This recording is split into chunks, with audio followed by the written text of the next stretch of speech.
Yan, good morning mga ka-electrical. So, muna sa electrical, bagong rewind. Newly rewinded na single piece induction motor. 2 value capacitor motor. Tara. So, muna ni siya. Mas din ko pandar. So, ato siya pandaron karon mga ka-electrical, no. And kuha ito kampirahi para sure. So mo din yung kuan niya, terminal niya dapat.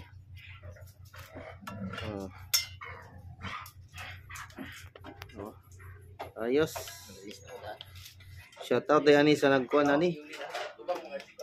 Nagpa ayo. Shout out sa customer ani. Okay, testing. Raw, tuyok na isiyo. Tuyok ko eh. Ito mo na, 9 amperes. Ano yan, 9 amperes. Bakit ganyan? Kalit-lit ng motor. Ini sih klaro lagi ning akon.